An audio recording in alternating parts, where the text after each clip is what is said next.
Video like जरूर कर लीजिए और ऐसे वीडियो लगातार फ्री में पाने के लिए चैनल को तुरंत सब्सक्राइब कर लीजिए और बेल आइकन को जरूर टैप कर लीजिए ताकि आगे भी सारे वीडियो आपको मिलते रहे। यूट्यूब में फॉलो करते हैं तो प्लीज ये वाला फ्री टेलीग्राम चैनल जरूर ज्वाइन कर लीजिएगा। सारे नोटिफिकेशन सारे अपडेट यहीं पे आते हैं, ध्यान रखिए। आपकी मुख्य परीक्षा के लिए एक और मॉक टेस्ट यहाँ प्रस्तुत है। इससे पहले मॉक टेस्ट 1 हमने दिया था, फुल लेंथ मॉक था और उसमें सामान्य हिंदी के अच्छे प्रश्नों पर हमने चर्चा की थी। न सिर्फ चर्चा की थी बल्कि उसके साथ लिखने के तरीके को भी हमने पर्याप्त विश्लेषण करके जाना था। अब यहाँ हम उसी कड़ी में आगे चलते हैं। ये जो मॉक टेस्ट है इन्हें आप अटेम्प्ट करिएगा, खुद से भी प्रश्नों को हल करने का प्रयास करिएगा। व्याख्यात्मक प्रश्न है, जितना ज़्यादा आप लिखने का इस समय अभ्यास करेंगे उतने ही फायदे में रहेंगे। तो लिखने का एक बढ़िया माध्यम हो सकता है, यहाँ से आप तरीका जान सकते हैं और खुद से लिखने का अभ्यास कर सकते हैं। बाकी दिशा निर्देश आप जानते हैं, समय 3 घंटे का होता है, अधिकतम अंक होते हैं 150। ये सब पुरानी बातें हैं, इनसे आप परिचित हैं। निर्देश भी जानते हैं, आपकी सभी प्रश्न अनिवार्य होते हैं। और हाँ, किसी भी जगह पे मतलब पूरी उत्तर पुस्तिका में कहीं भी विशेष रूप से पत्रों में ये अक्सर देखने के लिए मिलता है कि नाम अनुक्रमांक या किसी का भी नाम, सिर्फ अपना ही नहीं, किसी का भी नाम न लिखिए। अगर कोई नाम लेकर पत्र में लिखने के लिए कहा गया है, मतलब मान लीजिए कि आयोग ने ही कोई काल्पनिक नाम दे दिया है, तब तो उसका इस्तेमाल करने में कोई बुराई नहीं है, उसको तो करना ही होगा। लेकिन अगर आयोग ने किसी नाम का उल्लेख नहीं किया है, सिर्फ ये कहा है कि इस विषय पर पत्र लिखिए, इस अधिकारी के द्वारा इसको प्रेषित करिए, तो उस स्थिति में आप सिर्फ क ख ग अ ब स इस तरह के सांकेतिक जो शब्द हैं या अक्षर हैं उनका प्रयोग करेंगे। ये हमेशा ध्यान दीजिएगा। तो अब मुद्दे की बात पर आते हैं, यहाँ से हमारा काम शुरू होता है। और जैसा कि आप जानते हैं पिछले मॉक टेस्ट में इन चीज़ों पर पर्याप्त चर्चा हो चुकी है कि अप्रोच कैसा होना चाहिए। तो पहले इसीलिए कहा जा रहा है कि पिछला देख लीजिएगा, उससे आपका एक बेस बन जाएगा। तो अब यहाँ ध्यान से पढ़ना है हमें। गद्यांश को ठीक ठाक ढंग से पढ़े बिना हम निष्कर्ष नहीं निकाल सकते हैं। और आप जानते ही हैं कि 2 गद्यांश होते हैं, 30-30 नंबर इसमें आपके फंसे होते हैं। फंसे इसलिए होते हैं क्योंकि उन्हें निकालना आपका कर्तव्य होता है। आप जितना अच्छा उसमें विश्लेषण करेंगे, जितना कौशल दिखाएंगे, उतने अच्छे अंक आपको मिलेंगे। तो एक बड़ा हिस्सा पेपर का यहीं से, इन गद्यांशों से निर्धारित होता है। तो ये एक गंभीर चीज़। फिलहाल ये जो गद्यांश है ये पहला है और इसमें आप देखें शुरुआत होती है, हमारे चेतन अचेतन में प्रसन्नता की गहरी प्यास है। प्रसन्नता हर जीव चाहता है, सिर्फ मनुष्य ही नहीं। और जब भी अवसर मिलता है तब हम अपनी प्रसन्नता की खोज में जुट जाते हैं। यह एक ऐसी तलाश है जो कि हमारी सारी चाहतों, इच्छाओं, आकांक्षाओं के पीछे छिपी होती है। जितनी इच्छाएं आपकी हैं, जैसे आप चाहते हैं कि आप SDM बन जाएं, तो उसके पीछे भी क्या है, रिजल्ट आएगा, आप उस पद पे आसीन हो जाएंगे तो आपको खुशी मिलेगी। आप ये सब कुछ अपनी प्रसन्नता के लिए कर रहे हैं। अगर कल्पना कीजिए कि उसमें आपको किसी भी तरह की प्रसन्नता नहीं मिलती, आप सफल हो जाते, आपको किसी भी तरह का उससे संतोष या खुशी नहीं महसूस होती, तो उस स्थिति में क्या आप उसके लिए इतना जी जान से प्रयास करते? बिल्कुल नहीं। जिस काम से हमें परिणाम के स्वरूप में प्रसन्नता नहीं मिलती है उसे हम नहीं करते हैं। तो वही बात है। और बाकी आप देखें कि प्रसन्नता जिसे खोजना, प्राप्त करना और बांटना सभी चाहते हैं। पहले तो खोजते हैं, जब मिल जाती है तो पहले अपने उससे आनंदित होते हैं और उसके बाद जब ज़्यादा हो जाती है तो बांट देते हैं। बिल्कुल ये सामान की तरह से होता है। जैसे आपने एक कद्दू की बेल लगा दी, अब कद्दू ढेर सारा फल गया तो पहले आपने खुद इस्तेमाल किया, है ना, और उसके बाद जब ज़्यादा हो गया तो पड़ोस में बंटवाया। और इसी तरीके से प्रसन्नता की भी स्थिति है। तो ये काम सभी लोग करना चाहते हैं। सफलता के शिखर तक पहुँचने के लिए ज़िंदगी में हर एक मोड़ पर आपको चाहिए होता है संघर्ष। संघर्ष नहीं भी चाहिए तो भी करना पड़ेगा। तो नाते, रिश्ते, संबंधों सभी की डोर में साधन, सुविधा, सम्मान का जो संग है, उसके साथ देश काल, परिस्थिति, सभी जो परिधियां हैं, मतलब चारों ओर से जो भी चीज़ें हमें घेरे हुए हैं, उनसे सिर्फ और सिर्फ हम प्रसन्नता की आशा करते हैं। संबंध जो आदमी जोड़ते हैं, मतलब रिश्ते नाते जिन्हें आप कहते हैं, तो उनमें भी क्या है, मूल आधार तो प्रसन्नता ही है ना। जैसे समाज में कहा जाता है कि विवाह जो है एक महत्वपूर्ण संस्था है, ये मतलब अनिवार्य होनी चाहिए, ऐसा है नहीं। लेकिन जो सामाजिक लोग हैं, जो एक परंपरावादी लोग हैं, उनका मानना है कि विवाह करना चाहिए। क्यों करना चाहिए? तो उससे आपको सहारा मिलता है। नौजवानी में नहीं समझ में आता, जब आप बुढ़ापे में जाते हैं तो आपको सपोर्ट मिलता है। सपोर्ट का मतलब क्या? आपको प्रसन्नता मिलती है, दुख नहीं मिलेगा। हालांकि इसकी कोई गारंटी नहीं है कि आप विवाह करने के बाद सुखी ही रहेंगे, ठीक। तो वो तो बौद्धिकता की बात हो गई, लेकिन ये एक सामाजिक जैसे धारणा जैसी बनी हुई है। तो कुल मिलाकर सारे संबंधों का जो मूल है वो प्रसन्नता है। लोग संतान उत्पन्न करते हैं, उसमें भी संतान से क्या उन्हें सुख प्राप्त होता है, प्रसन्नता प्राप्त होती है, सहारा मिलता है, ऐसा मानते हैं। मिले ना मिले वो अलग बात है।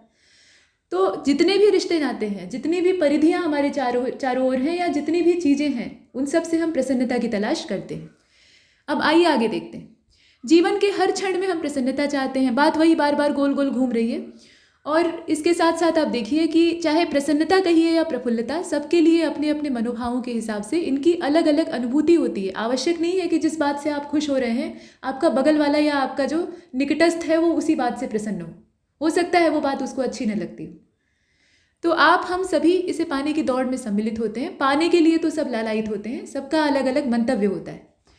तो हमारी कल्पनाओं में, सोच में, व्यवहार में सभी जो स्थान होते हैं वहाँ सिर्फ वही चीज़ें गहरा स्थान प्राप्त कर पाती हैं जिनसे कि हमारी खुशी जुड़ी रहती है। तो प्रसन्नता की आकांक्षा वस्तुतः हमारे अस्तित्व की नैसर्गिक मांग है। मनुष्य जो है या हर प्राणी खुश रहना चाहता है।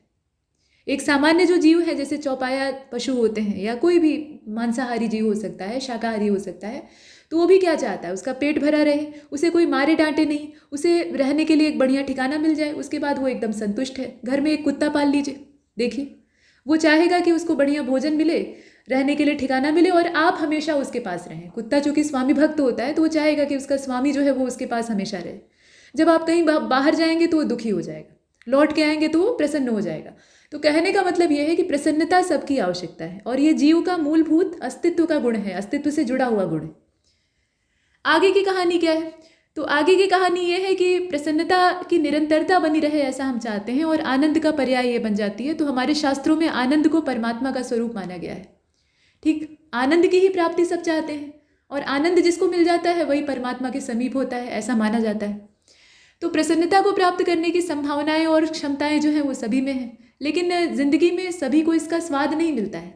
यकीन मानिए कि हर जीव में अपने लिए प्रसन्नता ढूंढने का सामर्थ्य होता है, लेकिन ज़्यादातर जीव जो हैं वो, इसमें मनुष्य भी शामिल है और बाकी जंतु भी शामिल हैं, वो इसे ढूंढ नहीं पाते। सामर्थ्य होने के बावजूद, आसपास प्रसन्नता बिखरी होने के बावजूद न तो उसे महसूस कर पाते हैं न ढूंढ पाते। ऐसा क्यों होता है? वजह यह है कि सभी की ज़िंदगी एक जैसी नहीं होती है। जिंदगी का रास्ता कभी भी सीधा नहीं होता, जैसा हम सोचते हैं वैसा तो बिल्कुल नहीं। और जितना कि हम समझ लेते हैं उतना आसान नहीं है। वही बात है, जिस दुनिया में, जिस परिवेश में हम रहते हैं, जिन लोगों को हम जानते हैं, जिन संबंधों के साथ हम निभाते हैं, यानी खुद निभाते हैं और दूसरे से भी वही अपेक्षा करते हैं, इन्हीं सब के बीच में हमें अपनी प्रसन्नता तलाशनी होती है। आपका परिवार है, परिवार चाहे जैसा है, परिवार आप नहीं बनाते हैं, वो पहले से बना होता है। मतलब आप थोड़े ही ये तय करते हैं कि आपके भाई बहन कौन होंगे, आपके माता पिता, आपके दादा दादी या आपके संबंधी कौन होंगे। बहुत होगा तो आप अपने जीवन साथी का चुनाव कर सकते हैं, उससे ज़्यादा आप किसी भी चयन की स्थिति में नहीं है। और जीवन साथी का चुनाव करने के बाद भी इसकी कोई आप गारंटी नहीं ले सकते हैं और ना ही आप अंतर्यामी हो सकते हैं कि वो कैसा निकलेगा। आप संतान उत्पन्न करते हैं तो उसमें भी ये तय नहीं कर पाते कि जो पुत्र या पुत्री पैदा होगी वो मेरे मनोनुकूल होगी, हो सकता है कि वो आपके एकदम खिलाफ हो जाए, है ना। तो कहने का मतलब ये है कि रिश्ते या जो संबंध हम निभाते हैं उसमें भी हमारा तय किया कुछ भी नहीं होता है, वो पूर्व निर्धारित होता है, ऐसा माना जाता है। तो हम प्रसन्नता उसी दायरे में रहकर ढूंढते हैं। आप सड़क पर जाकर जो आते जाते लोग हैं उनसे प्रसन्नता की तलाश थोड़े करेंगे। पहले तो आप अपने घर में ही प्रसन्नता का माहौल खोजेंगे और नहीं मिलेगा तो दुखी होंगे, ये भी बात है। अब यहाँ ये कहा गया कि इन्हीं सब के बीच में प्रसन्नता तलाशनी होती है। सबसे बड़ी कठिनाई क्या है कि हम अपने अतीत से लेकर, जो पुराना समय है, बीत गया समय है, वहाँ से लेकर आज तक के जीवन का मूल्यांकन करते हैं तो ये पता लगता है कि प्रसन्नता तो बहुत थोड़ी सी मिली और मिला तो केवल दुख। बौद्ध धर्म में कहा भी गया है, गौतम बुद्ध का ऐसा मानना भी था कि जीवन जो है वो दुखों का मूल है। जीवन है तो दुख है। हालांकि दुख से निकलने का मार्ग भी उन्होंने बताया, लेकिन पहले शुरुआत कहाँ से होती है? जीवन है अगर किसी का तो उसमें दुख ही दुख है, सुख तो बहुत थोड़े से है। तो चाहते तो सभी है कि ढेर सारी प्रसन्नता बटोरें, लेकिन मतलब हमेशा खुश रहे, लेकिन ऐसा संभव नहीं हो पाता। आप यहाँ देख रहे होंगे कि एक ही बात को घुमा फिरा कर अलग अलग शब्दों में, अलग अलग वाक्यों में बार बार रिपीट किया जा रहा है। इसीलिए इसका संक्षेपण, सारांश इत्यादि करने की नौबत आती है, जिसमें कि आप फालतू की जो बातें हैं, जो अनर्गल बातें बार बार रिपीट हो रही हैं, उन्हें छांट कर बाहर कर सकें। तो अतीत के गुजरे पलों की गिनती करते हैं, पाते हैं कि बहुत कम ही जो प्रसन्नता के पल हैं वो हमें प्राप्त हुए और दुख के पल हमारे पास ज़्यादा थे। तो वर्तमान में अगर प्रसन्नता हमें प्राप्त करनी है तो हमें पीछे का सब कुछ भूलना होगा, तभी तो हम प्रसन्नता प्राप्त कर सकते हैं। अगर आप अपना अतीत याद करेंगे, अतीत के जो पन्ने हैं उसको उल्टे पलटेंगे, तो उसमें से दुख के बादल ज़्यादा निकल कर आएंगे, तो वो आपको निराश करेंगे। आप अपने भविष्य को लेकर भी आशंकित हो जाएंगे और सोचने लगेंगे कि प्रसन्नता तो पहले मिली नहीं तो अब क्या मिल जाएगी। जैसे उदाहरण के तौर पे आप बार बार सिविल सेवा परीक्षा के लिए प्रयास कर रहे हैं कि आप सफल हो जाएं, सफल हो जाएं। सफल होंगे तो प्रसन्नता मिलेगी, है ना। तो आप बार बार प्रयास कर रहे हैं। मान लीजिए कि आप 4-5 साल से या और लंबे समय से प्रयास कर रहे हैं। एक सरल उदाहरण यहाँ लिया जा सकता है, तो आप रिलेट कर सकते हैं जो कैंडिडेट ऐसे होंगे। तो पीछे से आप प्रयास कर रहे हैं, वो आपका अतीत है, बार बार आपको असफलता मिल रही है। अब इस बार आपके सामने एक बढ़िया मौका है, आपने तैयारी भी अच्छी की है, लेकिन आप पीछे वाली जो अपनी असफलता है उसको भूल ही नहीं पा रहे हैं। वो दुख जो है वो आपका पीछा ही नहीं छोड़ रहा है। तो अब आपके मन में ये आशंका है कि इस बार भी क्या पता प्रयास करेंगे, सफल होंगे कि नहीं होंगे। और जरा सोच कर देखिए कि वो अतीत जो पीछे का है उसको अगर आपके दिमाग से कोई मिटा दे, वो मेमोरी ही खत्म हो जाए आपके दिमाग से, आप सिर्फ इतना समझ पाएँ कि अभी मैंने तैयारी की है और सामने परीक्षा है। अगर ये सिर्फ दिमाग में बैठ जाए तो आप निश्चित तौर पर सफल होंगे, इसमें असफलता की कोई वजह ही नहीं बचेगी। तो आपके आत्मविश्वास को, आपके मन को कमज़ोर करने का काम पीछे का अतीत करता है और अतीत में मिले हुए दुख करते हैं। ये आपको समझना होगा। अब यहाँ वही चीज़ कही गई है कि प्रसन्नता जो है उसकी इच्छा यूं ही दबी पड़ी रह जाती है और कुछ भी ऐसी अनुकूलता जीवन में नहीं दिखाई देती है, क्योंकि हम अपने अतीत को याद करते हैं और इसकी आकांक्षा के लिए सुख दुख की लहरों में डगमगाते जीवन को जीते रहते हैं, कभी ऊपर कभी नीचे। अब यहाँ आगे कहा गया है कि नहीं, हम में से कोई भी अप्रसन्न जीवन जीने के लिए अभिशप्त नहीं है। ये पीछे ही हमने देखा कि जैसे स्वराज हमारा जन्म सिद्ध अधिकार है, वैसे प्रसन्नता भी हर मनुष्य का, हर जीव का जन्म सिद्ध अधिकार है। स्वराज से भी क्या प्राप्त होता है? प्रसन्नता, है ना। तो वही बात है, अप्रसन्न जीवन जीने के लिए कोई अभिशप्त नहीं है। तो मनुष्य के पास जो जीवन है उसमें असीम संभावनाएं होती, मनुष्य के अंदर अपार शक्ति होती है। सबसे सामर्थ्यवान प्राणी है मनुष्य, क्योंकि इसके पास बुद्धि बल है। बुद्धि जो है ये सबसे शक्तिशाली होती है। सामर्थ्य, ताकत, ये सब बुद्धि के भरोसे खरीदे जा सकते हैं या जुटाए जा सकते हैं। एक बुद्धिमान व्यक्ति हजारों बलशालियों पर शासन कर सकता है, यही सत्य है। तो बुद्धि बल को सर्वोपरि माना गया है और उस बुद्धि से हम संपन्न हैं, मतलब मानव जाति जो है वो सबसे बुद्धिमान कही जाती है। तो हमारे पास सामर्थ्य की कोई कमी नहीं है और ऐसी स्थिति में हम किसी भी अभिशप्त जीवन को जीने के लिए बाध्य नहीं है, लेकिन हम जीते हैं। अब जीवन को जीने के मार्ग भी अनगिनत होते हैं।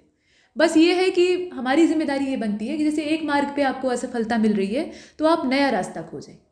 सफल होने का कोई एक परमानेंट मार्ग नहीं होता और ये भी नहीं है कि जैसा आपने सोचा है वही रास्ता आपको सफल बना सकता है। बहुत सारे रास्ते हो सकते हैं। आप यही सोच रहे हैं, आपके दिमाग में सिर्फ यही चल रहा है कि हमें एसडीएम बनना है, एसडीएम बनना ही एकमात्र मेरी ज़िंदगी का ध्येय है और प्रशासन में पहुंच जाएंगे तो हम अपने आप को सफल मानेंगे। ये बहुत ही गलत सोच है। वो सिर्फ एक सफलता का पड़ाव हो सकता है, वो सफलता नहीं हो सकती है। सफलता तो ये है ना कि आप इतिहास के पन्नों में दर्ज हो जाएं, आने वाली पीढ़ियां भी आपको याद रखें। आप सोच कर देखिए कि क्या आप एसडीएम बन जाएंगे तो आने वाली पीढ़ियां आपको याद रखेंगी। हो सकता है कि आपके परिवार के लोग आपको याद रखें कि हमारे परिवार में एक एसडीएम हुआ था, लेकिन क्या पूरी दुनिया या पूरा जो देश है वो आपको याद रख पाएगा? तो ये अंतिम नहीं है कहने का मतलब। यहाँ से आपको बहुत बड़ी सीख भी मिलती है, असफलता से उबरने का एक बढ़िया रास्ता। कुल मिलाकर इस पूरे गद्यांश का निष्कर्ष क्या निकल कर आया? इतना लंबा चौड़ा हमने यहाँ भाषणबाजी किया। निष्कर्ष यही है कि हमें वर्तमान में जीने का प्रयास करना चाहिए। ये सभी लोग, जितने समझदार लोग हैं, वो आपको सलाह देते हैं कि हमें वर्तमान में जीने की कोशिश करनी चाहिए। ना तो हमें भूतकाल के बारे में ज़्यादा सोचना है, ना आने वाले भविष्य की बहुत ज़्यादा चिंता करनी है, क्योंकि दोनों पर हमारा वश नहीं है। एक जो है उसे हमने खो दिया है, वो समय चला गया है, और दूसरा जो है वो हमारे हाथ में है नहीं। तो जो हाथ में है उसी पर हमें अपना पूरा जोर लगाना चाहिए, उसी के विषय में सोचना चाहिए। लेकिन मज़े की बात यह है कि ऐसा कोई नहीं करता। तो अब आइए देखते हैं कि इसमें हम क्या कर सकते हैं। तो अवतरण का हमें सारांश प्रस्तुत करना है सबसे पहले, और उसके बाद पूछा गया है ख वाले खंड में कि प्रसन्नता का स्वाद प्रत्येक को नहीं मिलता। क्यों नहीं मिलता बताइए? अब ये आप अपने शब्दों में बताएंगे। उसके बाद रेखांकित पंक्तियाँ जो यहाँ पर होंगी उसकी व्याख्या करनी है। तो रेखांकित पंक्तियाँ आपको दिख रही हैं ना? चलिए, 3 रेखांकित पंक्तियाँ हैं, उनकी व्याख्या करेंगे। पहले हम सारांश देखेंगे। तो हमने जैसा पीछे देखा, बहुत सारी बातें इसमें फालतू में रिपीट हो रही थी और सारांश की परिभाषा आपको पिछले वाले वीडियो लेक्चर में बताई गई है, तो यहाँ फिर से रिपीट नहीं की जाएगी। संक्षेपण और सारांश के बीच का बारीक अंतर वहाँ बताया गया है। चलिए, तो सारांश कैसे करेंगे? ये मेरा तरीका है सारांश करने का, आप बिल्कुल ऐसे ही करें, ये बिल्कुल आवश्यक नहीं है। आप यहाँ से सिर्फ हिंट ले सकते हैं, आइडिया ले सकते हैं। देखिए, लेखन कार्य के मामले में किसी की नकल नहीं उतारनी चाहिए, सबसे सीखना चाहिए, लेकिन अपनी मौलिकता जो है उसको जिंदा रखना चाहिए। तो यहाँ मैं भी यही कहूँगी कि मेरी नकल मत उतारिएगा। कोई भी आदर्श नहीं होता है, सबकी अपनी अपनी विचारधारा होती है और कोई विचारधारा सर्वोत्तम नहीं होती है, उत्तम हो सकती है। चलिए, तो सारांश को देखते हैं। प्रसन्नता एक ऐसी गहरी प्यास है, मेरे शब्दों में प्रसन्नता एक ऐसी गहरी प्यास है जो कि हमारी प्रत्येक चाहतों, आकांक्षाओं और उपलब्धियों का मूल है। ठीक है। और जीव के प्रत्येक कर्म के पीछे निहित मंतव्य प्रसन्नता ही है। जीव यही तो चाहता है। और आनंद को परमात्मा का स्वरूप इसी कारण माना गया है, क्योंकि अंतिम खोज जो है वो परमात्मा है और अंतिम खोज हमारा आनंद होता है। तो मतलब एक ही बात है, ऐसा हम मानते हैं। अब इसमें एक आगे आप लिख सकते हैं कि परंतु वास्तविक जीवन में प्रसन्नता कम और विषाद ज़्यादा दिखाई देता है, दुख ज़्यादा दिखाई देता है और खुशी कम दिखाई देती है। जीवन कितना भी दुखमय हो जाए, कितना भी, चाहे जितना भी दुखमय हो जाए, यह अभिशाप कभी नहीं हो सकता। प्रसन्नता प्राप्ति का मार्ग हमेशा खुला होता है, बस वह मार्ग खोजना पड़ता है और उसे खोजना मनुष्य का उत्तरदायित्व है। बस ये आपका सारांश हो गया। ठीक है, एक अच्छा सारांश है, परफेक्ट मैं नहीं कह सकती, इससे ज़्यादा उत्तम आप लोग लिख सकते हैं और लिखेंगे तो आपको बहुत अच्छे नंबर मिलेंगे। तो कुल मिलाकर इसके लिए 5 ही नंबर थे और 5 में अधिकतम आपको मिल सकता है। इसके बाद चलते हैं अगले वाले प्रश्न की ओर, जिसमें पूछा गया है कि प्रसन्नता की खोज तो सब करते हैं, लेकिन प्रसन्नता का स्वाद प्रत्येक को नहीं मिलता, ऐसा क्यों? 5 नंबर का है तो उसी आकार प्रकार में लिखेंगे, ज़्यादा फैलाना नहीं, कम शब्दों में ज़्यादा बात कहेंगे। तो संसार में प्रत्येक मनुष्य जो है वो अकेला नहीं होता है, अपना लिखने का तरीका है। अब इसमें देखें, संसार में मनुष्य, प्रत्येक मनुष्य की बात हो रही है, वो अकेला नहीं होता है, उसके साथ एक परिवार होता है, परिवारों से समाज बनता है, मतलब वो समाज का हिस्सा बनकर ही पैदा होता है और अपने आसपास के परिवेश और उनसे मिलने वाले अनुभवों से रोज 2-4 होता है, यानी साक्षात्कार करता है। तो अनुभव जो है वो ज़्यादातर कड़वे होते हैं, हमेशा मीठे नहीं होते। बहुत जैसे 100% अगर मान लिया जाए, एग्जाम्पल आपको दिया जा रहा है, 100% मान लिया जाए तो उसमें से सिर्फ 20% ही मीठा अनुभव होता है और कुछ लोगों की ज़िंदगी में तो सिर्फ 5 या 4% होता है, बाकी सब कसैले और कड़वे अनुभव होते हैं। तो ऐसे जो अनुभव हैं ये हमें निराशा के गर्त की ओर धकेलते हैं। जब भी मनुष्य अपने अतीत की गहराइयों को टटोलता है, पीछे जाकर देखता है, तो ये पाता है कि कड़वाहट ही कड़वाहट भरी हुई है, उसमें मिठास तो बहुत कम है और इस वजह से वो दुखी हो जाता है। तो खुश तो सभी रहना चाहते हैं, लेकिन वो प्रसन्नता सबको मिल नहीं पाती। अब इसके बाद नंबर आता है व्याख्या का, यानी ये 4-4 नंबर की और यहाँ 3 पंक्तियाँ हैं, तो 3 के हिसाब से आप डिवाइड कर लीजिएगा। कुल मिलाकर व्याख्या मतलब आयोग जो है वो कभी 3 पंक्तियाँ देता है, कभी 4 देता है। आपका काम बढ़ाना चाहेगा तो 4 दे देगा। मतलब इससे नहीं है कि 3 है या 4 है, आप कितनी सटीकता से कर रहे हैं इस पर सब कुछ निर्भर करता है। देखिए, पहली जो पंक्ति है उसमें कहा गया कि प्रसन्नता जिसे खोजना, प्राप्त करना और बांटना सभी चाहते हैं, इतनी को मतलब ये जो पंक्ति है इसी की हमें व्याख्या करनी। तो मतलब क्या हुआ इसका? मनुष्य का जो जीवन है उसमें असली उद्देश्य क्या होता है? प्रसन्नता की खोज, और वह इसे खोजता है तो उसके बाद उसे इसका अनुभव होता है, और जब अनुभव वो खुद करके तृप्त हो जाता है तो वो अपने प्रियजनों से जो निकटस्थ हैं उनके साथ उसे साझा करता है। यही बात है। और यह मानव के चेतन और अचेतन मन की गहरी प्यास होती है, जिसे बुझाने का यत्न मनुष्य पूरे जीवन भर करता है। जिंदगी इसी में तो बीत जाती है, प्रसन्नता की खोज में। सफलता का शिखर, संबंधों की डोरी, साधन, सुविधा, सम्मान, सब कुछ प्रसन्नता प्राप्ति के लिए ही होते हैं, उसी के स्रोत होते हैं। तो प्रत्येक परिस्थिति और देशकाल में मनुष्य प्रसन्नता ही खोजता है। और अब ये अलग बात हो गई, यहाँ हम थोड़ा सा मुद्दा अलग कर दें तो ये अलग बात है कि प्रसन्नता केवल जीवन के कुछ सीमित क्षणों तक ही सीमित रहती है, ये हकीकत है। बाकी जो है वो दुखों का अनवरत क्रम चलता रहता है, चाहे हम चाहें या ना चाहें। लेकिन वास्तव में संसार की सबसे बड़ी समस्या भी यही है कि प्रसन्नता चाहेंगे हम खूब, और जो चाहेंगे वो आराम से मिलेगा नहीं, और नहीं मिलेगा तो और दुखी होंगे, यानी दुख ही हम ज़्यादा पाते हैं और प्रसन्नता कम पाते हैं। ये बात है। अब इसके बाद जो दूसरी पंक्ति है उसको देखिए, वो यहाँ पर है। कहा गया कि हमारे शास्त्रों में आनंद को परमात्मा का स्वरूप माना गया है। काफ़ी गहरी पंक्ति है, क्या लिखेंगे? शास्त्र कहते हैं कि, अच्छा कमेंट सेक्शन में बताइएगा शास्त्र क्या होता है। शास्त्र जो शब्द है इसका शाब्दिक अर्थ क्या होता है बताइए। अब यहाँ सुनिए, तो शास्त्र कहते हैं कि आनंद जो है ये परमात्मा का स्वरूप है। ऐसा हम नहीं कहते, शास्त्र कहते हैं, और ये सत्य है, इसे हम मानते हैं। ईश्वर का सानिध्य भी हमें असल में क्या देता है? जैसे आप दुखी होते हैं, परेशान होते हैं, तो अंत में आप शरण कहाँ लेते हैं? अपने इष्ट के पास जाते हैं, अपने ईश्वर के पास जाते हैं, है ना। जिस भी भगवान को, जिस भी देवता को, जिस भी खुदा या गॉड को आप मानते हैं उसकी शरण में जाते हैं, है ना। और उसके बाद आप क्या करते हैं? प्रसन्नता मांगते हैं उससे, भले ही मुंह से न मांगे, मन से न मांगे, लेकिन आप अपने दुखों का हल तलाशते हैं। यानी आप दुखी नहीं रहना चाहते, और दुखी नहीं रहना चाहते तो खुश रहना चाहते हैं। यही बात है। तो हम क्या करते हैं? ईश्वर का सानिध्य भी हमें संतोष और प्रसन्नता देता है, इसीलिए हम ईश्वर की शरण में जाते हैं और अपना सर्वस्व हम प्रभु के चरणों में समर्पित कर देते हैं, तभी हमें प्रसन्नता मिलती भी है।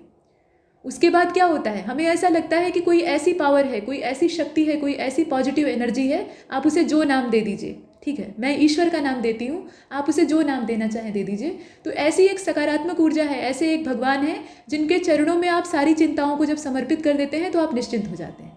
आपको ये लगता है कि वो सब कुछ देख लेंगे, और यकीन मानिए ये बहुत आनंद देने वाली चीज़ होती है, ठीक है। आनंद का अनुभव मनुष्य उसी समय करता है।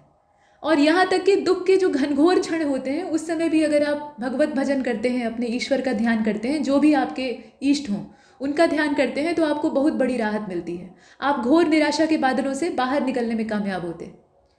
लेकिन दिक्कत एक चीज़ है ना कि मनुष्य हमेशा ऐसा नहीं करता है। भले ही कोई बड़ा पुजारी हो, बड़ा आस्थावान हो, रोज भगवान के सामने बैठकर उन्हें फूल चढ़ा रहा हो, अगरबत्ती दिखा रहा हो, लेकिन जो मानसिक समर्पण है, एकदम आखिरी लेवल का समर्पण है, मनुष्य केवल उसी समय करता है जब वो घोर दुख में होता है। वो गजेंद्र मोक्ष वाली कहानी आपने सुनी है ना, मतलब हाथी जब एकदम से घनघोर परिस्थिति में पड़ता है, ऐसा लगता है कि अब उसे ग्राह का शिकार बनना पड़ेगा, घड़ियाल का शिकार बनना पड़ेगा, तब जाकर वो भगवान विष्णु को पुकारता है, और उस समय की पुकार सच्ची होती है तो भगवान स्वतः आते हैं, ठीक। तो वैसा वाला जो समर्पण है वो तब तक नहीं होता जब तक कि आप एकदम से आखिरी लेवल के दुखी ना हो, ठीक। तो इसीलिए वो जो समर्पण का भाव है, अगर वो मनुष्य के अंदर पैदा हो जाए तो निश्चित तौर पर जो आनंद है वो परमात्मा का स्वरूप बन जाता है, और परमात्मा उसे आपको सहज ही दे देते हैं, मांगने की आवश्यकता नहीं पड़ती। सिर्फ आप इतना करिए कि मेरा हाथ थाम लीजिए, मैं बहुत बड़े संकट में हूँ। तो कहा गया है ना कि दुख में सुमिरन सब करे, सुख में भजय न कोय, जो सुख में सुमिरन करे दुख काहे को होए। ऐसे आप उदाहरण भी ले सकते हैं, ज़्यादा नहीं करना है। व्याख्या में आपकी जो मौलिकता है वो दिखनी चाहिए, आपका व्याख्या पक्ष ज़्यादा प्रबल होना चाहिए। बाकी अपनी बात, अपने तर्क को सिद्ध करने के लिए सिर्फ व्याख्या में और कहीं नहीं, सिर्फ व्याख्या में आप थोड़े बहुत एग्जाम्पल दे सकते हैं। अगली वाली जो पंक्ति है उसकी ओर चलते हैं, और यहाँ देखिए कहा गया कि नहीं, मना किया गया है, नहीं, हम में से कोई भी अप्रसन्न जीवन जीने के लिए अभिशप्त नहीं है।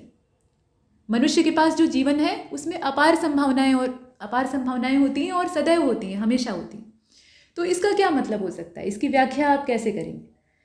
देखिए, इस विषय में विस्तृत चर्चा अगर की जाए, मतलब पूरी व्याख्या को अगर गहराई से टटोला जाए, तो हमें ये मालूम होता है कि मनुष्य का जो अधिकांश जीवन है वो सिर्फ दुख और दुख से भरा हुआ है। मतलब व्याख्या में आप ऐसे लिखेंगे तो इसका मतलब क्या हुआ? सिर्फ दुख है तो इसका मतलब है कि जीवन अभिशाप है, लेकिन ऐसा होता नहीं है। जीवन तो ईश्वर का वरदान कहा जाता है, और वो है भी। ऐसा है नहीं, ऐसा सिर्फ हम सोचते हैं कि जीवन अभिशाप है और इसमें दुख ज़्यादा है। अप्रसन्नता और दुख ईश्वर के द्वारा प्रदत्त अवसर होते हैं असल में। अगर कल्पना करिए, सिर्फ और सिर्फ, भले ही हमें प्रसन्नता ही चाहिए होती है, हर काम को करने के पीछे हमारा उद्देश्य होता है खुशी पाना, है ना, लेकिन अगर कल्पना करिए सिर्फ खुश ही हम रहें, हमेशा प्रसन्न रहें, तो क्या हमें पता लग पाएगा कि प्रसन्नता का मूल्य क्या होता है? और क्या हम इतने ही लालायित रहेंगे प्रसन्नता को पाने के लिए? नहीं ना। जो चीज़ आपके पास हमेशा परोसी रहे, बढ़िया भोजन, आपको पनीर पसंद है, आप पनीर की सब्जी रोज खाइए, आप खाते खाते ऊब नहीं जाएंगे। एक सरल उदाहरण देख लीजिए, है ना। और मान लीजिए कि महीने में मम्मी जो है वो सिर्फ एक बार आपको बनाकर देती हैं, या महीने में सिर्फ आप एक ही बार बना सकते हैं, तो क्या होगा फिर? उस दिन आप बड़े चाव से खाएंगे। तो ये जो दुख होते हैं ना, कठिनाइयाँ होती हैं, ये प्रसन्नता तक पहुँचने का एक बढ़िया मार्ग होते हैं। ये आपको ज़्यादा संघर्ष कराते हैं, ज़्यादा रगड़ते हैं, परिमार्जित करते हैं, ताकि आप उस प्रसन्नता के योग्य बन सकें जिसे आप पाना चाहते हैं, और उसको पाने के बाद आप असीम आनंद का अनुभव कर सकें। इसलिए होते हैं ये ईश्वर की योजना होती है आपको आनंदित करने की। तो वास्तव में जो कठिनाइयाँ आपकी ज़िंदगी में हैं, जो दुख हैं, वो भी असल में क्या है? प्रसन्नता को पाने का ही तरीका है। ये एक तरह के अवसर होते हैं जो कि नई और बेहतर संभावनाओं का द्वार आपके लिए खोलते हैं। आप दुखी हो रहे होते हैं कि ये वाला अवसर मेरे हाथ से निकल गया, मैं SDM नहीं बन सका, ईश्वर न करे, लेकिन मान लीजिए, तो आप दुखी हो गए कि अब तो सब खत्म हो गया, जिंदगी यहीं समाप्त हो गई। क्या पता इससे भी ज़्यादा बेहतर संभावना आपके पास, ऐसी संभावना जिसमें कि इससे कहीं दुगना और चौगुना आपको नाम और यश प्राप्त। पैसा तो बहुत सारे व्यवसाय दे देंगे, बहुत सारे जो करियर हैं वो दे देंगे, लेकिन उससे भी ज़्यादा यश और कीर्ति आपके पास आए, ऐसा काम आपको मिल जाए, क्या पता। इसीलिए कभी भी इस बात से दुखी नहीं होना चाहिए कि हमें जो मिला, हमें जो नहीं मिला वो नहीं मिला और इसलिए मेरा जीवन व्यर्थ हो गया। तो वही बात है, प्रसन्न रहना हर जीव का जन्म सिद्ध अधिकार है, जैसा कि पीछे भी कहा गया। और जब सारे द्वार बंद हो जाते हैं ना, मतलब हमें ऐसा लगता है कि सारे द्वार बंद हो गए हैं और घनघोर निराशा के जो बादल हैं वो हमें घेर लेते हैं, कहीं आशा की एक छोटी सी किरण नहीं दिखाई दे रही होती है, ठीक वही समय होता है मन को दृढ़ करने का, वही आपके मन की मजबूती की परीक्षा होती है। ईश्वर आपका, या आप कह लीजिए कि प्रकृति आपका परीक्षण कर रही होती है कि आप जो दुख है उसको सहने के लायक हैं, या जो सफलता आप चाह रहे हैं कि आप उसको सच में पाने के हकदार हैं या नहीं। ठीक, तो मन को दृढ़ करके अपने कर्तव्य का निर्वाह उसी समय आपको करना होता है। यही आपका सच्चा उत्तरदायित्व है, यही आपका कर्तव्य है। और जो इस दायित्व को निष्ठा से निभा पाता है, जो भी व्यक्ति, बहुत सारे लोग ऐसे हैं जो कि ऐसा कर पाते हैं, तो निष्ठा से अगर आप निभा ले जाते हैं तो आपको प्रसन्नता कभी न कभी मिलती है। अब कब मिलेगी ये आप तय नहीं करेंगे, लेकिन मिलती है। तो इस प्रकार से आप बहुत कुछ इसमें लिख सकते हैं, लिखने के लिए अपार संभावनाएं हैं। अब आ जाइए जल्दी से दूसरे पैराग्राफ पे। और जो दूसरा पैराग्राफ है उसमें आपको ध्यान से इसे पढ़ना है। गद्यांश के अवबोधन का एकमात्र आसान तरीका यही है कि गद्य को बार बार पढ़िए, उसी में सब कुछ निहित है, उसी में आपके सारे प्रश्नों का उत्तर है। तो अगर गद्य को एक बार भली भांति पढ़कर समझ लिया, उसमें उतावली नहीं दिखाई, थोड़ा समय देके उसको पढ़ लिया, क्योंकि ये जो पेपर है ना, इसमें बैलेंस कुछ इसी प्रकार का होता है कि अगर आप ज़्यादा समय गद्यांश अवबोधन को देते हैं और बाकी बचे हुए समय में बाकी चीज़ों का बंटवारा कर देते हैं तो आप आराम से कर लेंगे। तो मैक्सिमम टाइम जो है वो अवबोधन और पत्र लेखन पे खर्च करना चाहिए। फिलहाल यहाँ देखें, जीवन में शक्ति और बल का महत्व सर्वविदित है, सभी जानते हैं। इसलिए शास्त्रों में कहा गया है बलम उपास्य, बल की उपासना करो। अब बल का मतलब क्या? हाथ की जो ताकत है, बाहुबल ही सिर्फ नहीं, बुद्धि जो है वो भी एक बल है। लेकिन एक बल आपके पास होना चाहिए, शारीरिक सौष्ठव हो या फिर आपकी बुद्धि संपन्न हो इस मामले में। तो इसीलिए कहा गया कि बलम उपास्य, बल की उपासना करिए, बलशाली बनिए, क्योंकि निर्बल की कोई पूछ नहीं है, कोई उसे नहीं पूछता। जीवन का कोई भी क्षेत्र हो, बलवान ही हमेशा जीत हासिल करता है, फिर चाहे भौतिक क्षेत्र हो या आध्यात्मिक। आध्यात्मिक क्षेत्र है तो उसमें बौद्धिक बल काम आएगा, भौतिक क्षेत्र है तो वहाँ बौद्धिक बल और शारीरिक बल दोनों काम आते हैं, दोनों का अपना महत्व है।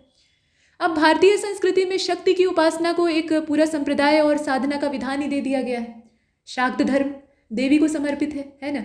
और हर सनातन धर्म में नवरात्र के मौके पे नौ दुर्गा की जो उपासना करता है, आराधना करता है, उसके पीछे भी क्या उद्देश्य होता है? शक्ति का उपार्जन।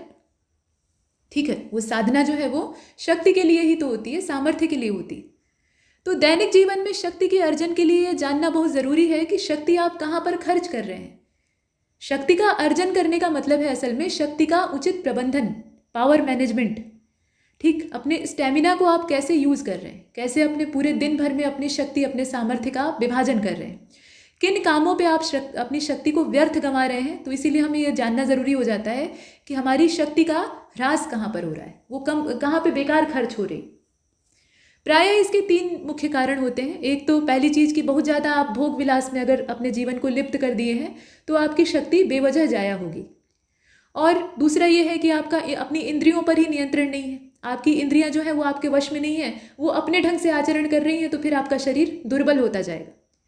और जीवन शक्ति का अत्यधिक क्षय इस वजह से भी होता है। दूसरा ये है कि बहुत ज़्यादा जो भाग दौड़ और तनाव वाला जीवन होता है उससे भी आपकी शक्ति का ह्रास होता है। तो ये 2 कारण हुए, अभी तक 2 ही हुए हैं। तीसरा वाला जो है उसमें कहा गया कि बहुत ज़्यादा अगर आप बोलते हैं, बकबक करते हैं, तो उससे भी आपकी ताकत खर्च होती है। और बात सही है, खूब बोल कर देख लीजिए, आप थक जाएंगे, है ना। तो वो ताकत आप कहीं और लगा सकते थे, आपने उसे व्यर्थ में बोल के गंवा दिया। तो कहने का मतलब ये कि बिना प्रयोजन दिन भर रात भर बोलते रहने से ज़्यादा बड़बड़ी जो लोग होते हैं वो भी अपनी ताकत का मिसयूज कर रहे होते हैं, गलत तरीके से उसे ख़त्म कर रहे होते हैं। तो ये बात है। अब आगे कहा गया कि एक संयमित, अनुशासित और संतुलित तथा उद्देश्यपूर्ण जीवन जीते हुए इस कंडीशन से, इस स्थिति से उबरा जा सकता है। बात सही है। अपने आप को संयमित रखिए, अपने आप को संतुलित और अनुशासित रखिए। अनुशासन इसमें सबसे अनिवार्य तथ्य होता है। अनुशासित रखिए तो आप अपनी शक्ति का उचित प्रबंधन कर पाएंगे और उसे सही जगह लगा पाएंगे। और एक बार जब आपने उसे सही जगह पे लगाने का तरीका सीख लिया तो उसके बाद आपको सफल होने से कोई नहीं रोक सकता। सफलता और शक्ति का प्रबंधन ये एक दूसरे से बहुत गहराई से जुड़े हुए हैं। शक्ति के अर्जन के साथ इसका सदुपयोग महत्वपूर्ण हो जाता है। मतलब शक्ति के दुरुपयोग से व्यक्ति जो है वो अपनी गरिमा खोता है, अपनी जो शारीरिक स्थिति है उसको गंवाता है, अपनी गुरुता को घटा देता है और पुण्य क्षीण होने लगता है। मतलब जो आपके अच्छे कर्म हैं वो धीरे धीरे करके दुर्बल होते जाते हैं जब आप शक्ति का दुरुपयोग करते हैं। इसका परिणाम क्या होता है? आप पूरी तरह से बलविहीन हो जाते हैं। आपने सुना होगा ना कि पुराने समय में जो सिद्ध पुरुष होते थे, या आज के समय में भी लोग कहते हैं, आज के समय में हालांकि ऐसे मनुष्य को खोजना बड़ा टेढ़ा काम है। जो लोग कहते हैं उसमें आधा से अधिक झूठ ही होता है। लेकिन कुछ लोग बड़े ओजस्वी होते हैं और जैसे भगवान जी को आप देखते हैं ना चित्र में, या कोई दिव्य पुरुष, उनके सिर के चारों ओर ऐसे ऑरा होता है, प्रकाश निकल रहा होता है। तो वो क्या है? उनकी संचित की हुई ऊर्जा ही तो है। वो अपनी ऊर्जा का प्रबंधन जानते थे, अपनी ताकत को सही तरीके से इस्तेमाल करना जानते थे। आत्मनियंत्रण उनका बड़ा सशक्त था और इस वजह से जो तेज है, जो ऊर्जा है, वो उनके अंदर स्थिर हो गई। और वो हमें एक तेज पुंज के रूप में, मतलब तेज पुंज वैसा वाला जो सीरियल में दिखाया जाता है वैसा ना भी दिखे तो चेहरा जो है वो तेजस्वी, आपका व्यक्तित्व जो है वो तेजस्वी बनेगा। लेकिन शर्त वही है कि शक्ति का उचित प्रबंधन होना चाहिए। और अगर आप दुरुपयोग करेंगे तो इसका उल्टा होगा, आप एकदम से तेजविहीन हो जाएंगे, क्षीण हो जाएंगे। सत असत का जो भेद है वो भी आप नहीं कर पाएंगे कि अच्छा क्या है आपके लिए और क्या बुरा है। कर्तव्य का बोध भी आपको नहीं रहेगा। तो ये सारी दिक्कतें कब आती हैं? जब आप अनुशासन अपने ज़िंदगी से हटा देते हैं। अनुशासन हटा तो दुर्घटना घटेगी, जैसे सावधानी हटी तो दुर्घटना घटी। तो यहाँ दुर्घटना घटने से क्या तात्पर्य है? आपका शरीर जो है वो निरंकुश हो जाएगा, आपकी इंद्रियां जो है वो आपके नियंत्रण से परे हो जाएंगी, वो सब मनमाना आचरण करने लगेंगी। इंद्रियों से तात्पर्य का यहाँ देखें आप, ज्ञानेंद्रियों और कर्मेंद्रियों दोनों की बात हो रही है। आपके आँख कान जीभ जो है वो एकदम बेलगाम हो जाएंगे, आपकी जो कर्मेंद्रियां हैं वो अपने स्वेच्छाचारी हो जाएंगी, अपना मनमाना आचरण करने लगेंगी। नतीजा क्या होगा? आप एकदम से, कहा जाता है ना एकदम ठेठ भाषा में कि बह गए हैं, तो वही बह जाएंगे। तो बहना नहीं है। अब इस गद्यांश को समझें। देखिए इसमें शीर्षक आपको बताना है। आपको क्या लगता है इसका शीर्षक क्या होना चाहिए? बलम उपास्य, बल की उपासना करिए, ये एक शीर्षक हो सकता है। इससे बेहतर भी हो सकता है। आपको कोई अच्छा लग रहा हो तो कमेंट सेक्शन में बताइएगा। और हाँ, वीडियो अगर अच्छा लगे तो वो भी बताइएगा, बुरा लगे तो भी बताइएगा। कमेंट सेक्शन पूरी तरह से आपका है, वहाँ आपका कमेंट करना जन्मसिद्ध अधिकार है। ठीक है, चलिए अब यहाँ शीर्षक हमने देख लिया, यानी 5 नंबर में से अधिकतम ऐसा हम मानते हैं कि हमें मिल गए। अब उसके बाद जो ख वाला है उसको देखिए। भावार्थ हमें प्रस्तुत करना है और अभी काम खत्म नहीं हुआ है, उसके बाद हमें करना है संक्षेपण। तो भावार्थ क्या लिखेंगे? देखिए भावार्थ में लिखने के बहुत सारे तरीके हो सकते हैं। अच्छा, भावार्थ की जो प्रवृत्ति है ना, ये व्याख्या जैसी नहीं होती है, ये होता है कमोबेश सारांश जैसा ही, लेकिन सारांश से थोड़ा सा ये बड़े आकार का होता है। ठीक, सारांश में हम समेटते हैं, भावार्थ में हम हल्का सा फैलाते हैं, फैलाने वाला थोड़ा सा भाव होता है, लेकिन बहुत ज़्यादा विस्तृत नहीं करते हैं। ये मध्यम होता है, मतलब आप इसको सारांश और व्याख्या के बीच का समझ सकते हैं। तो भावार्थ में आप लिख सकते हैं कि शक्ति और बल इस ब्रह्मांड में सर्वोपरि है। जीवित हो या निर्जीव, यहाँ दोनों की बात हो रही है। बलशाली हमेशा प्रभुत्व का हकदार होता है। अब यहाँ निर्जीव शब्द का इस्तेमाल किया गया है, तो इससे क्या मतलब हो सकता है? निर्जीव से बलशाली से क्या तात्पर्य? जैसे उदाहरण के तौर पे अपना सोलर सिस्टम है, ठीक है, वहाँ है हमारा सन और उसके गुरुत्वाकर्षण में फंसे हुए अनेक खगोलीय पिंड हैं, मतलब सेलेस्टियल बॉडी। पृथ्वी भी उनमें से एक है। तो सूर्य जो है वो बलशाली है, उसके पास ज़्यादा द्रव्यमान है, उसके पास ज़्यादा मात्रा में मास है, इकट्ठा है, और इसी वजह से उसकी ग्रेविटी ज़्यादा है। और ज़्यादा गुरुत्व होने की वजह से ही वो बाकी जो सेलेस्टियल बॉडी है उनको अपने ऑर्बिट में, अलग अलग ऑर्बिट में बांध कर रखता है, और वो सभी elliptical, near about elliptical orbit में उसके चारों ओर घूमते रहते हैं। ऐसा क्यों है? क्योंकि सूर्य ज़्यादा शक्तिशाली है, और सूर्य से भी ज़्यादा शक्तिशाली आकाशगंगा का केंद्र है, हमारी गैलेक्सी का जो सेंटर है, जहाँ पे ये कल्पना की जाती है कि एक ब्लैक होल हो सकता है। मैं आपको फिजिक्स नहीं पढ़ा रही हूँ, ठीक है, फिजिक्स वगैरह पढ़ना होगा तो उसके लिए मेरा अगला लेक्चर देख लीजिएगा जो आगे आएगा। फिलहाल इसमें हिंदी ही, लेकिन इसमें समझाने का तरीका। तो बलशाली सूर्य है और वो क्या कर रहा है? जितने खगोलीय पिंड हैं उनको अपने गुरुत्वाकर्षण में फंसाए हुए। इसका मतलब क्या हुआ? अब सूर्य के अंदर, वैसे तो हम अपने पुराणों में या अपने वेदों में मानते हैं कि सूर्य जो है वो भगवान है, लेकिन अगर प्रैक्टिकली देखा जाए, साइंटिफिक वे में देखा जाए, तो सूर्य क्या है? वो जलता हुआ आग का गोला, एक तारा ही तो है, जिसके अंदर हाइड्रोजन रूपी ईंधन है, मतलब हाइड्रोजन के अणु हैं जो कि आपस में संयुक्त होकर हीलियम बनाते हैं, और उसके बाद नाभिकीय संलयन की प्रक्रिया से विकिरण वहाँ से रिलीज होता है, यही होता है। तो ये एक निर्जीव चीज़ है, इसमें जीवन थोड़ी ही है, कोई जीवित चीज़ वहाँ नहीं है प्रकृति के हिसाब से, लेकिन ये निर्जीव होते हुए भी अपने बलशाली होने का फायदा उठा रहा है। इसके पास ग्रेविटी ज़्यादा है, मास ज़्यादा है, इस वजह से ये क्या कर रहा है? बाकियों को फंसा कर रखे हुए, और ये खुद एक ब्लैक होल की परिक्रमा कर रहा है, मतलब आकाशगंगा के केंद्र के चारों ओर घूम रहा है। तो इसका मतलब क्या है कि वो ब्लैक होल जो है उसके अंदर और ज़्यादा गुरुत्व है, जिसकी वजह से वो सूर्य जैसे न जाने कितने ही तारों को फंसा कर रखे हुए। तो ये ब्रह्मांड में चारों तरफ चलता है, बलशाली ही हमेशा प्रभुत्व में रहता है। तो वही चीज़ यहाँ कही गई। इतना बड़ा एग्जाम्पल आपको भावार्थ में नहीं देना था, ये समझाने के लिए बताया गया। तो कुल मिलाकर ये कि बलशाली का हमेशा प्रभुत्व होता है और वही उसका हकदार भी होता है। तो इस ब्रह्मांड का निर्माता गुरुत्व बल भी अकाट्य, मतलब जो ब्रह्मांड का निर्माता गुरुत्वाकर्षण बल है, ब्रह्मांड के निर्माण में हालांकि और भी बलों का योगदान है, लेकिन जो निर्माता गुरुत्व बल है वो भी इस अकाट्य तथ्य की पुष्टि करता है, ठीक, प्रमाण प्रस्तुत करता है।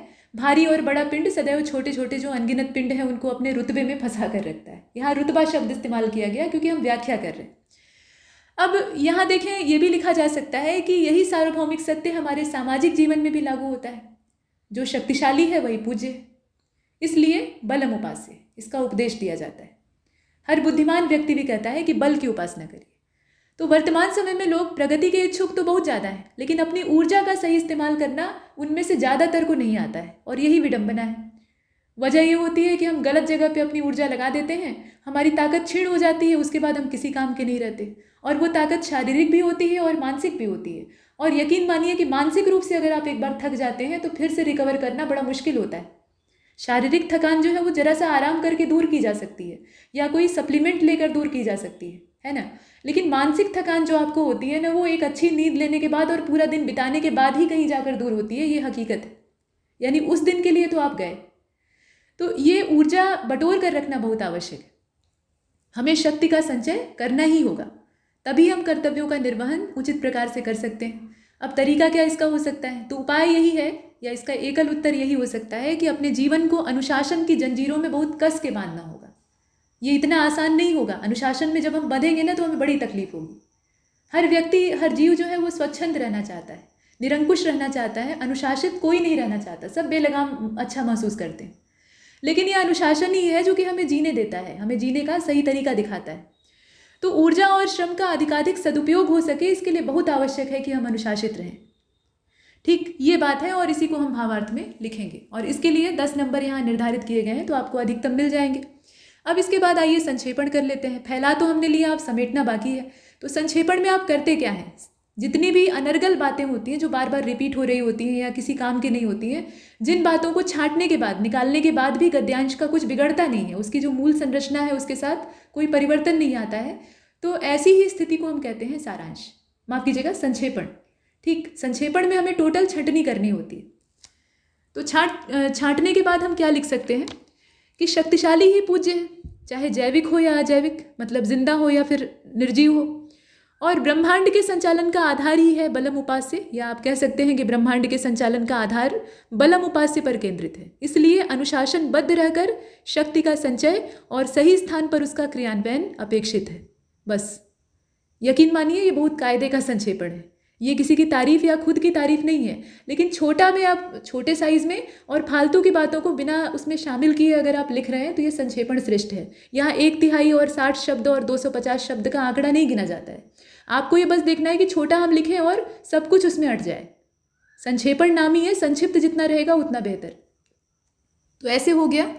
अब आइए यहाँ से थोड़ा सा प्रैक्टिकल चीज़ों पर आते हैं। अभी तक हमने भाषणबाजी बहुत की है और इसमें आधा घंटा खत्म हो गया है, आधे घंटे से कुछ ज़्यादा।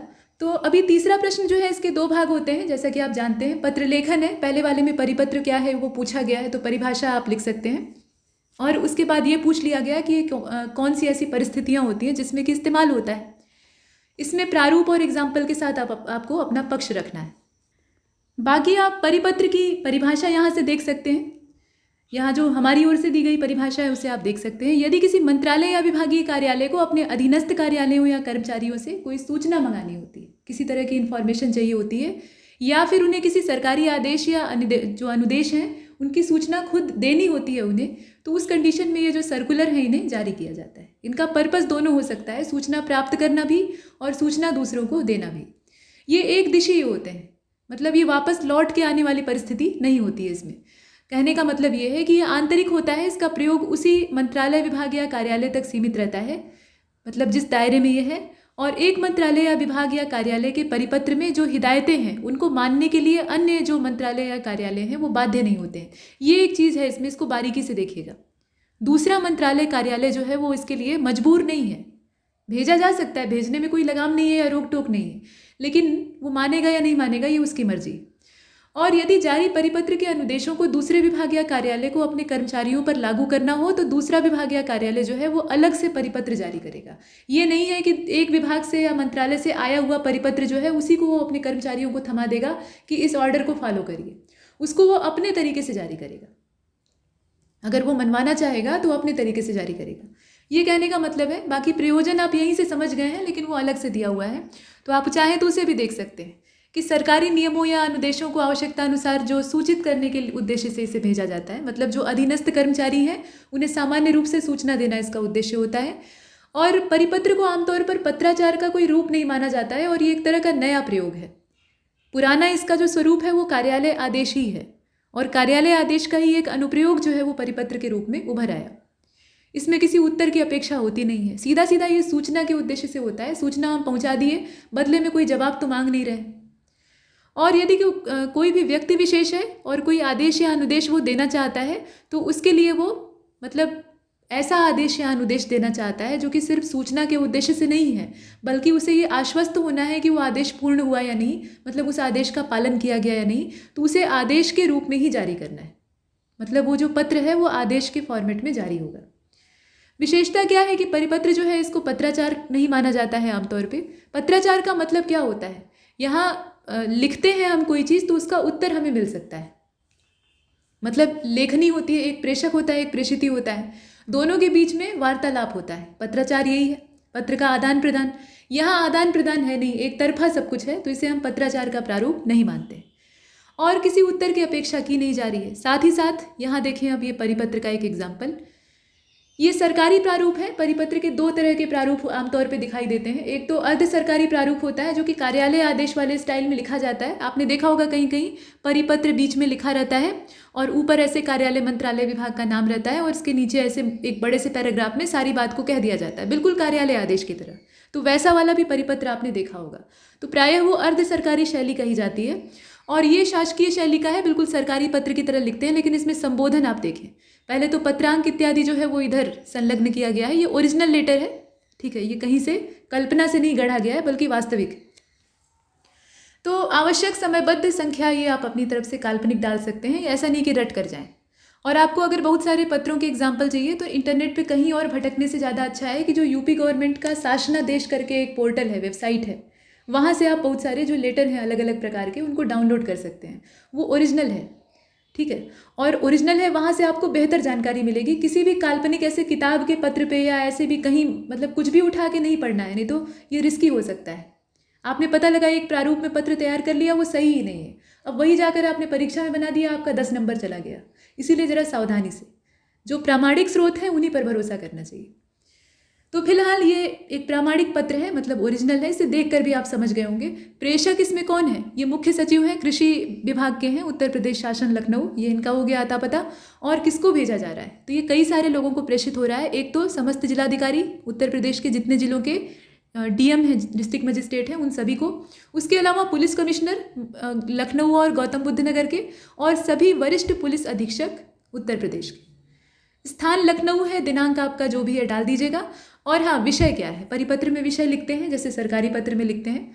तो यहाँ पे वही कोविड वाला मामला है, आप जो भी विषय आएगा, जैसा भी आएगा, आप कोई और परिपत्र लिख रहे हो तो उसके हिसाब से डाल दीजिएगा। तो यहाँ विषय हो गया। उसके बाद अब संबोधन आता है, ध्यान दीजिएगा, विषय जो है लिखते हैं और इसमें कौन सी चीज़ कहाँ लिखनी है वो अनुशासन का पालन बड़ी कठोरता के साथ करना चाहिए, कड़ाई के साथ।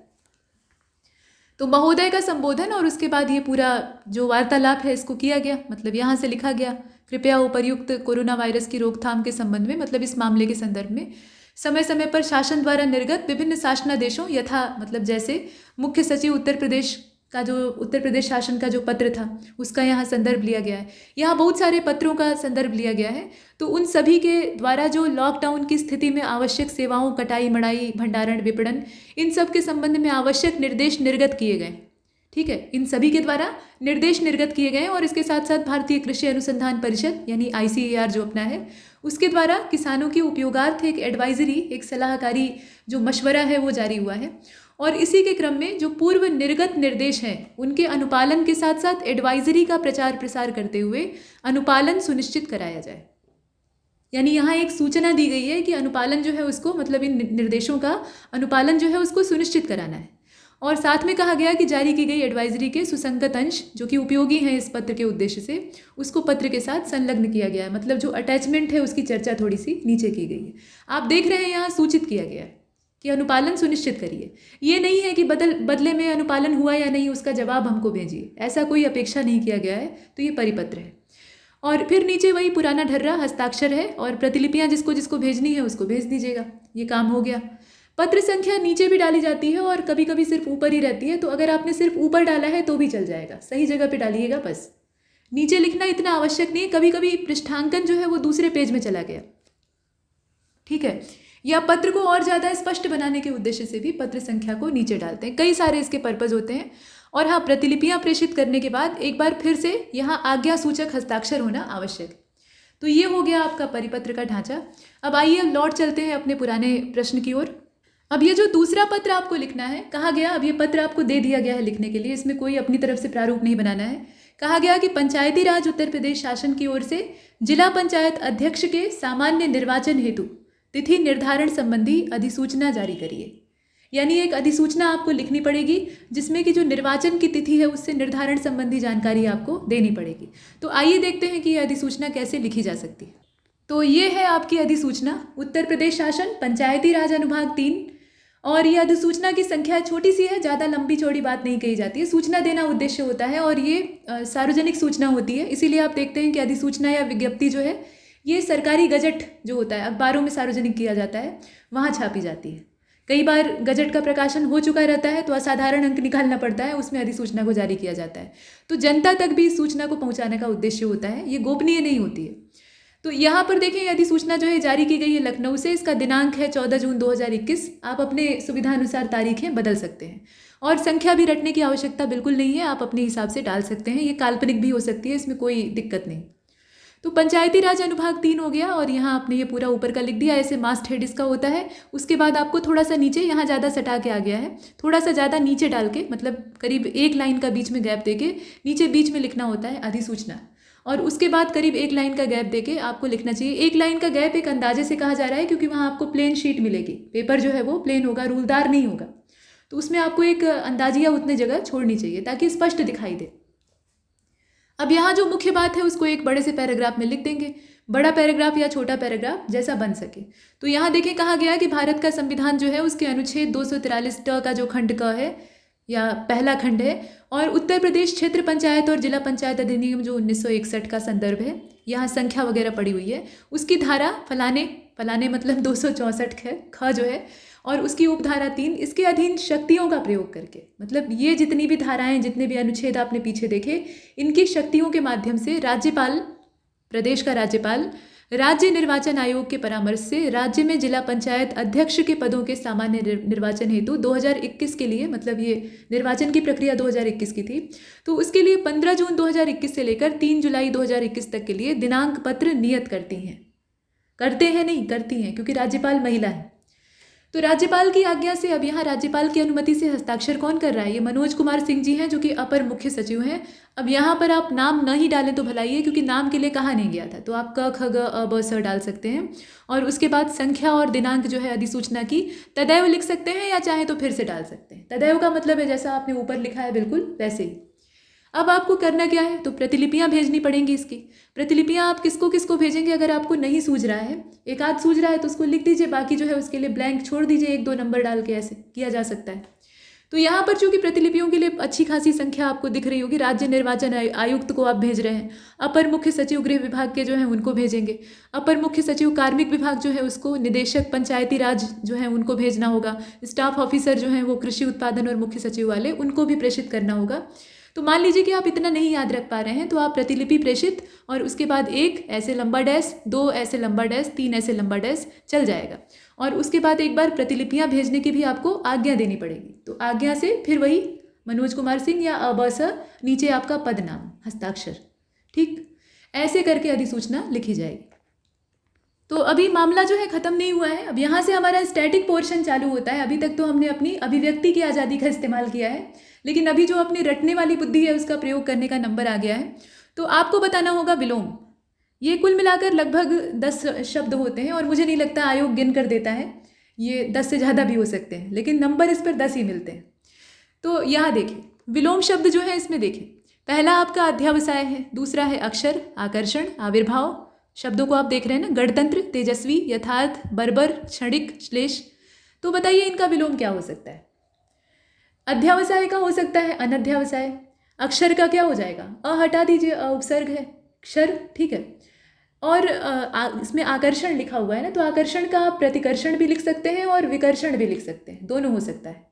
तिरोभाव हो जाएगा आपके आविर्भाव का, गणतंत्र का हो जाएगा राजतंत्र, तेजस्वी का निस्तेज हो जाएगा, यथार्थ का हो जाएगा कल्पित, आदर्श भी लिख सकते हैं, ठीक है, आदर्श भी तो कल्पना ही है। और बर्बर का आप लिख लेंगे सभ्य, और इसके बाद क्षणिक जो है इसका शाश्वत हो जाएगा। श्लेष जो यहाँ लिखा हुआ है, श्लेष अलंकार आप पढ़ते हैं ना, एक शब्द में बहुत सारे जो अर्थ हैं वो चिपके रहते हैं, तो श्लेष का मतलब ही है चिपकना, और श्लिष्ट मतलब चिपका हुआ, तो श्लेष मतलब चिपकना, तो इसका जो विलोम है वो क्या होना चाहिए, पार्थक्य हो जाएगा। पार्थक्य मतलब दूर जाना या अलग होना। तो ऐसे करके हमने विलोम कर लिया, यानी 10 नंबर हमें सॉलिड मिल गए, इसमें नंबर कटते नहीं है अगर आपने सही लिखा है। अब इसके बाद उपसर्ग और प्रत्यय का टाइम आ गया है। तो ये 5वां प्रश्न है, इसके 2 खंड हैं। क वाले में आपको उपसर्ग से 2-2 शब्द बनाने हैं, 5 नंबर इसके लिए आपको मिलेंगे। और उसी प्रकार से जो ख वाला पार्ट है उसमें आपको प्रत्यय जो इसमें दिया हुआ है उसका प्रयोग करके 2-2 शब्द बनाने हैं, उससे भी 5 नंबर आपको मिलेंगे। तो पहला आपका उपसर्ग है आ, ठीक है, आ उपसर्ग है, यानी आपको शब्द के आगे इसको जोड़ना पड़ेगा। तो कंठ में आ जोड़ दीजिए, बन जाएगा आकंठ, और याम में जोड़ दीजिए, याम जो है शब्द है मूल, और उसमें आप आ उपसर्ग जोड़ दीजिए, बन जाएगा आयाम। 2 शब्द बन गए। वैसे ही परि उपसर्ग है, तो यहाँ आप देख रहे होंगे ये दोनों है ना, तो हम इसकी बात कर रहे हैं। तो परि उपसर्ग जो है, अब इसमें आप परिधान बना सकते हैं, परिवेश बना सकते हैं, परिणति बना सकते हैं, बहुत कुछ बन सकता है, बनाने के लिए तमाम है, लेकिन सिर्फ 2 बनाना है तो आप फालतू में 10-20 की मेहनत क्यों करेंगे। इसके बाद दुस है, तो दुस से आप दुष्कृत्य लिख सकते हैं, दुश्चिन्ह लिख सकते हैं, और भी बहुत कुछ लिख सकते हैं, जो बनाना हो बनाइए। बस ये है कि जो इसमें उपसर्ग दिया हुआ है या प्रत्यय दिया है उसी का इस्तेमाल करना है। इसके बाद अगला है आपका प्रत्यय। पहले तो इक प्रत्यय का प्रयोग करके इसे जरा साफ कर लेते हैं। देखिए, इक प्रत्यय जो है उसका प्रयोग करके आपको बनाना है। उसके बाद है एरा, यहाँ आप देख रहे हैं एरा है, उसके बाद वाँ है, फिर हरा है। 4 प्रत्यय हैं, 2-2 शब्द आपको बनाने हैं, यानी 4 दूनी 8। तो देखिए, इक से क्या क्या बनेगा, भौतिक बन जाएगा, शाब्दिक बन जाएगा, ऐसे बहुत कुछ हो सकता है, ऐच्छिक हो सकता है, और भी कई सारे हो सकते हैं, सिर्फ 2 ही लिखिएगा। एरा से क्या बन जाएगा, लुटेरा, सपेरा, ऐसे बहुत सारे शब्द बन जाएंगे। वहाँ से आप 5वां, 6वां, ढलवां बहुत कुछ लिख सकते हैं। हरा से छरहरा, सुनहरा, सुनहला नहीं होता है, अच्छा सुनहरा होता है, ध्यान दीजिएगा। तो इसमें भी हरा प्रत्यय का इस्तेमाल हुआ है। ऐसे करके हम प्रत्यय का प्रयोग करके 5 नंबर अर्जित कर चुके हैं। अब इसके बाद वाक्यांश के लिए एक शब्द है, यहाँ काम जल्दी जल्दी होता है। देखिए, ऋण के रूप में प्राप्त आर्थिक सहायता, इसको क्या कहा जाएगा, एक शब्द इसके लिए क्या होना चाहिए, तो इसे कहते हैं तकावी, ठीक है, तकावी शब्द का इस्तेमाल होता है। उसके बाद तैर कर पार उतरने का जो इच्छुक है उसको कहा जाएगा तितीर्षु, और तैरने की इच्छा को क्या कहेंगे, तितीर्षा। आगे देखें, जिसका समाधान कठिन हो, दुसाध्य। जिस पर दिनांक दर्ज हो, दिनांकित। दिन धन अंकित, दिनांकित। और प्राण गति का दमन यानी प्राणायाम। प्राणायाम में हम क्या करते हैं, प्राण गति यानी जो हमारी श्वास है अंदर बाहर होती है उसी को प्राणवायु कहा जाता है। तो उसे हम अनुशासित करते हैं, उसे अपनी इच्छा अनुसार उसका दमन करके मनचाहे ढंग से इस्तेमाल करते हैं। तो यही होता है प्राणायाम। आगे बढ़ें, और आगे की जो चीज़ है उसमें हमें वाक्यों को शुद्ध करना पड़ेगा, उसके बाद वर्तनी भी ठीक करनी पड़ेगी। तो पहला देखें, वाक्य शोधन है, चाहे जैसे भी हो आप वहाँ अवश्य जाएं। वाक्य कैसे लिखा है आप देख रहे हैं ना, इसे ज़रा सा बड़ा कर सकते हैं। अब देखिए, चाहे जैसे भी हो आप वहाँ अवश्य जाएं, कैसे लिखेंगे आप, वाक्य में से जो अनावश्यक शब्द हैं उनको हटा दीजिए, आपका काम ठीक हो जाएगा। तो आप वहाँ अवश्य जाएं, चाहे जैसे भी हो आप वहाँ, मतलब जैसे भी हो और अवश्य दोनों का इस्तेमाल एक साथ करना ये मूर्खता है। बात एक ही है, जोर देके हम कहना चाहते हैं कि आप वहाँ जाइए ही जाइए, तो उसके लिए आप सीधा बोल सकते हैं कि आप वहाँ अवश्य जाएं, यानी आप जाना ही पड़ेगा और कोई विकल्प नहीं। तो सीधा सीधा ये हो गया, मतलब अनर्गल शब्दों का प्रयोग जो है ना ये भी वाक्य को गलत कर देता है। इसके बाद देखें, लिखा हुआ है सब लोग अपनी राय दें। तो सब लोग क्या होता है, सब में लोग भी आ गए, तो सब अपनी राय दें, ऐसे लिखिए।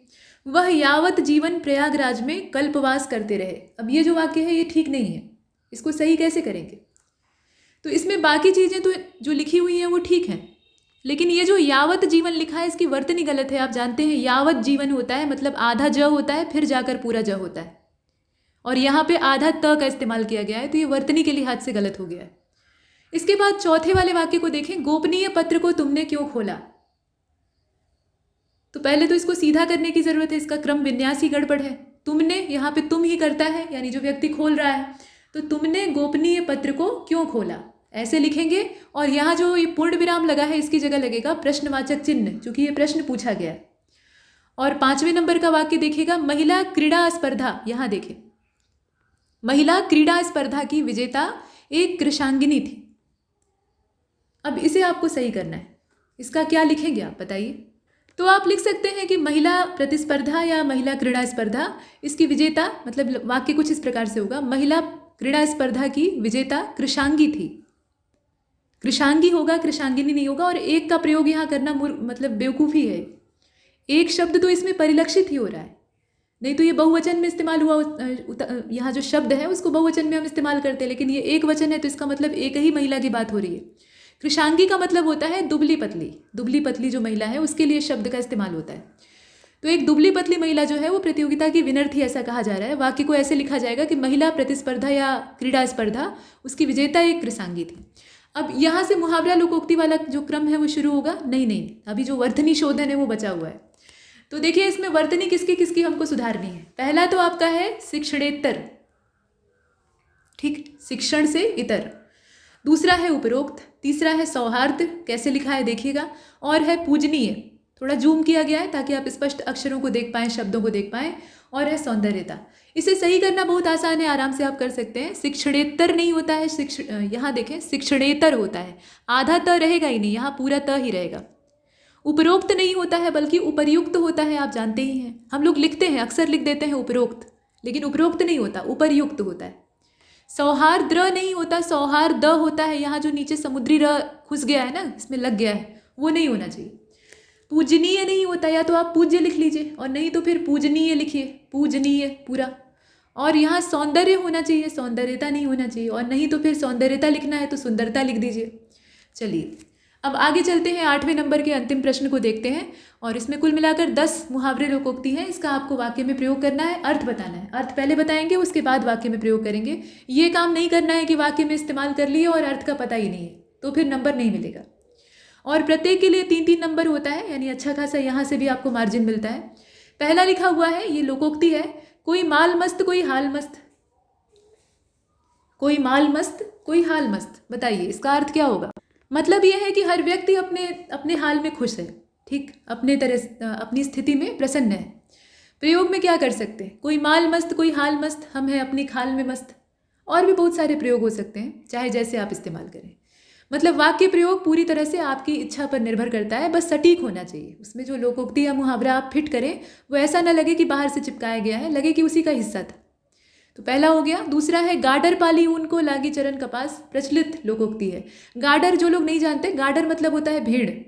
तो भेड़ को आपने ऊन के लिए पाला था और वो आपका कपास ही चर गई, मतलब फायदे के लिए पाला था और नुकसान कर दिया। तो वही बात है, लाभ हेतु रखी गई वस्तु से ही हानि पहुंचना, इसका मतलब निकल आएगा। प्रयोग क्या हो सकता है, क्योंकि भेड़ की बात है तो भेड़ वाले ही तरीके से इस्तेमाल करिए। गडेरिये ने 50 भेड़ें व्यवसाय के लिए पाली थी और उन भेड़ों ने पड़ोसियों का खेत चर लिया। आखिर गाडर पाली ऊन को लागी चरण कपास वाली दशा हो गई, अब जुर्माना भरना पड़ेगा। ठीक, आगे बढ़िए, इस तरीके से वाक्य में प्रयोग करिए कि मज़ा आ जाए। इसके बाद ग वाले को देखते हैं। कहें खेत की सुने खलिहान की, कहें खेत सुने खलिहान, ऐसे भी होता है।